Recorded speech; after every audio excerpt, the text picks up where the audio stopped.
Okay, so Callie, how old was Deryn when he was first diagnosed? Deryn was 10 years old when he was first diagnosed with acute lymphoblastic leukemia. Okay, what's that? Can you just explain what that is in a little bit more detail? Briefly, it's a cancer of the blood. It's where the white blood cells, they produce far too many, they're immature, and they end up eating a lot of the red blood cells as well. So okay. Yeah. That's like an immune deficiency, isn't it? Is that? No, it's a blood cancer. It's a blood cancer. Yeah. Okay, excuse my ignorance. That's all right. That's okay. And he was again diagnosed when he was 12 with Langerhan cell sarcoma, which his tonsils turned into tumours. It took quite a while to discover what kind of cancer it was because it was so incredibly rare. There was only 50 cases since records began, and it turned out Deryn was one of 5 people in the world to have it at the time. How did you feel at that time, and what kind of support did you get? The second diagnosis was harder than the first. Strange as that may sound, but the first we didn't know what we were going into. The second time we knew exactly what cancer treatment meant in this country. Okay. So it was terrifying knowing what was to come. Support, we had a lot of support from very, very close friends and family members. But other than that, no, it's support for cancer care in this country seemed to be quite lacking for us, especially as parents. Okay. And what kind of relationship did you have with the oncologist? Were they very supportive? Were they, Yeah, the oncologists, we had a very close relationship with them in Addenbrooke's, where Deryn was mainly treated. And again in Bristol as well, we had a very close relationship with them over there. Yeah, very supportive. Okay, fantastic.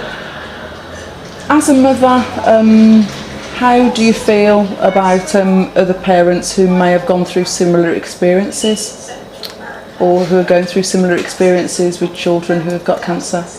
I understand how frightening it is. I understand what it's like to be told.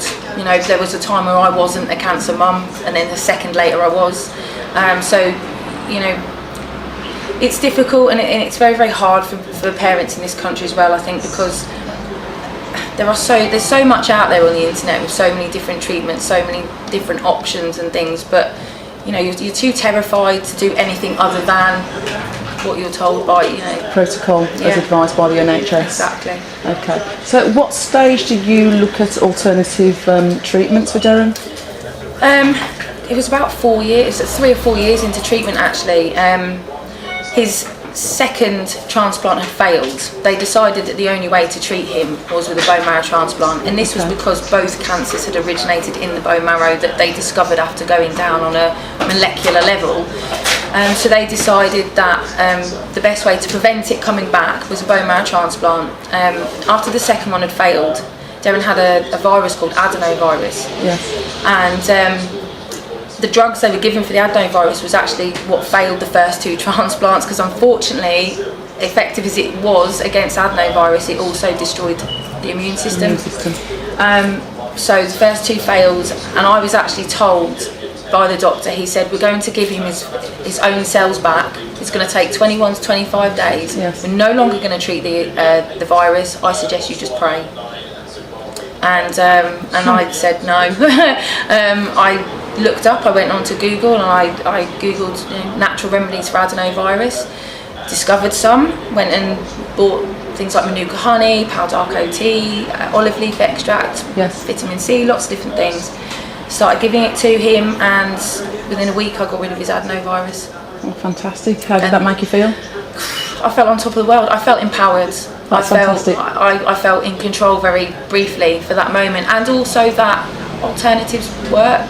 And so that really started me on the path of looking at other alternatives. And How was Deryn at this stage? How was he mentally?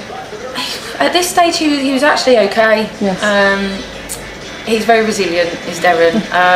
He'd already been through an awful lot, but he's autistic as well. And he's since said that he believed his autism really helped him not get so emotionally attached to what was happening to him. And also a lot of the friends that he lost along the way, he was able to, that's life, I know it's awful, and I think that was a self-protection. If he really thought about what was happening around him, I think it would have had quite a detrimental effect on him. But yeah, he's always been very brave and very matter of fact, and at that point, he okay mentally. Okay. So he's a bit of a survivor. Yeah, Fantastic. Yeah. I think that's half the battle, isn't it? Wanting to be well.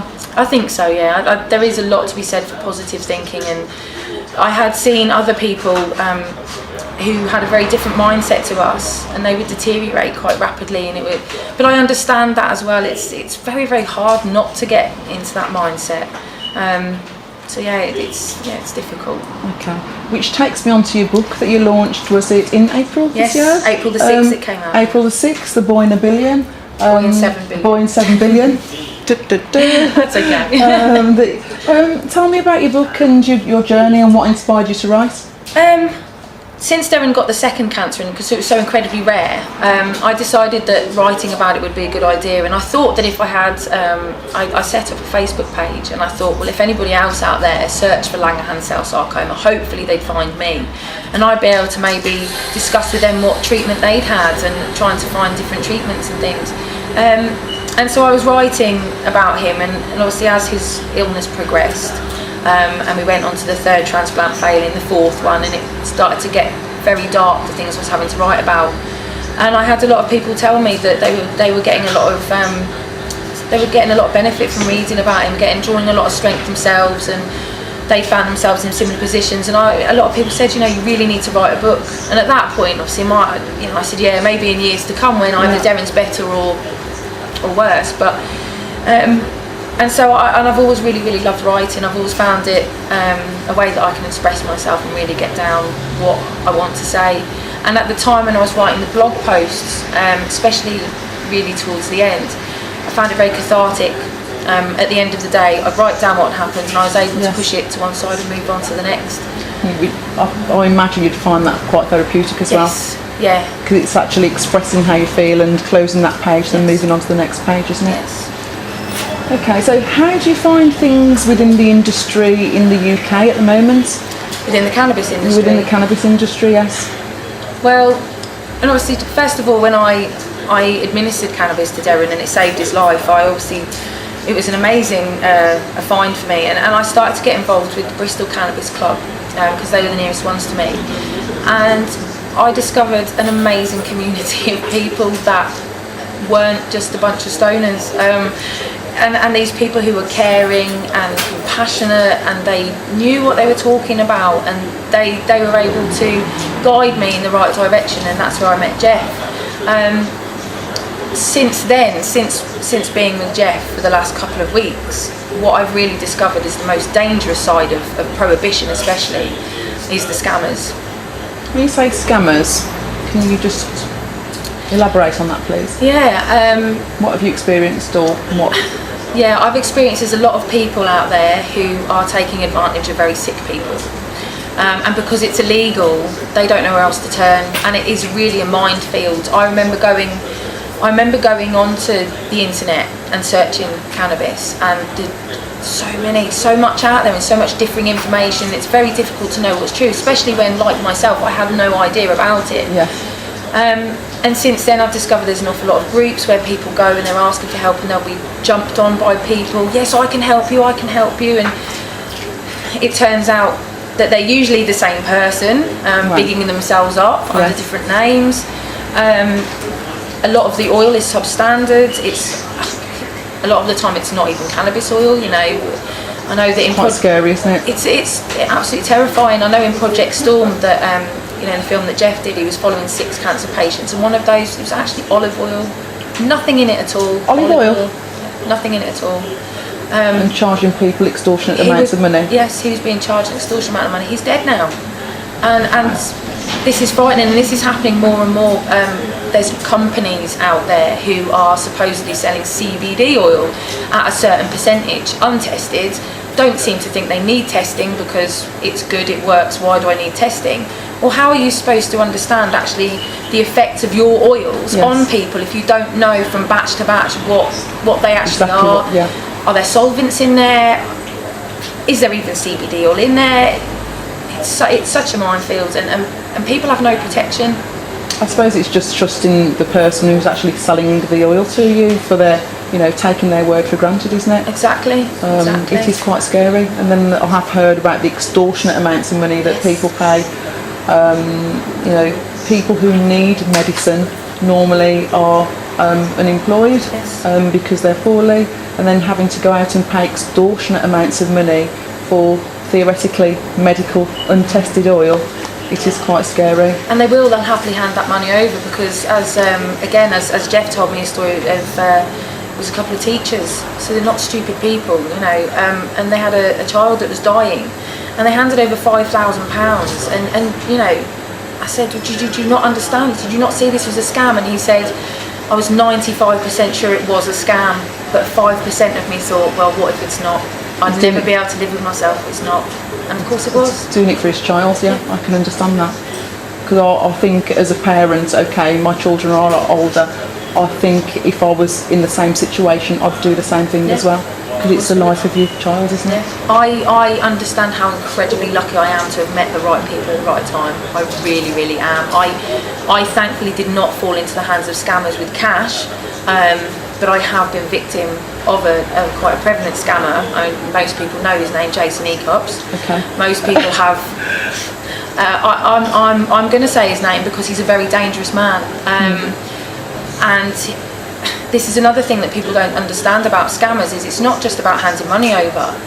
When a lot of these parents discover they're being scammed, they then say, I don't want anything more to do with you. The scammer then says, I have all your emails, you have been conspiring with me to get illegal drugs, here is your nearest police station, and I'm going to pass all your emails on to your nearest police station, your children will be taken into care and you'll be arrested. That's quite a scary thought, Blackmail. Isn't it? Even the thought of your children actually being taken away from you, it's a scary thought. And that's what parents like myself face every day, because I was well aware that when I was giving Deryn cannabis, that not only was I scared that I was going to lose my child, he was dying, he was given 3 days to live. Not only was I terrified of that, I was also terrified of losing him to social services, and I have a 12-year-old as well, who was, you know, 9, 10 at the time, and I knew that if they found out that both my children would be taken away from me, and you know, it's not a threat that I should face when I'm already facing losing my children. True. That's absolutely true. Yeah. Okay, so with regards to what's going on within your life at the moment, what's your next step within the industry in the UK?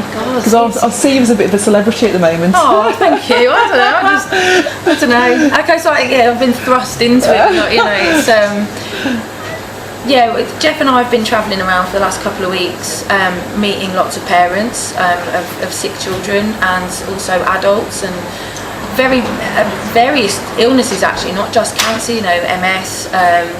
Crohn's, we've had children with cerebral palsy and things like that, and so we've been meeting a lot of parents, and it's been lovely to meet them because they feel so alone in this as well. So to meet me, they kind of, oh my god, I'm no longer alone. It's like, no, I understand. It's sharing experiences really, which is really, really important. It is absolutely, and that's why when I found the Bristol Cannabis Club after the 4 or 5 months with Deryn after the hospice, it was amazing to find other people who understood me and could help me. So to meet a lot of these parents, it really is beneficial for them as well. They get a lot of comfort from it. But of course they're in a position they can't do what I've done. They can't come out and say what I'm saying because they're still treating their children with cannabis, and they are still under threat of losing their children. Not only will they lose their children, but their children will lose the only medicine that seems to be working for them. Absolutely. And that's the scariest thought. And then to be without all that and risk obviously getting worse, degenerating and losing their life, which is quite sad really. Yeah. So how do you feel about, totally changing the subject now, what's going on with the general elections and what's happening with all the parties like jumping onto the cannabis bandwagon? To be honest, I can see obviously the Lib Dems have come out today and said that to me, I find that very irresponsible, because there has to be tactical voting, in my opinion. And the Tories, if the Tories get in, this country is going to be incredibly frightening, especially more so for parents like myself and other parents who are still treating their children. It terrifies me, think the Tories get, especially with the NHS as well. Deryn's treatment cost well over £2 million. Wow, now over £2 million? Over £2 million the treatment. Now there's no way in the world that I would be able to afford it. So what would happen to my child? And what would happen to these other children that are being treated for epilepsy and the ongoing issues that these children have? I can understand that.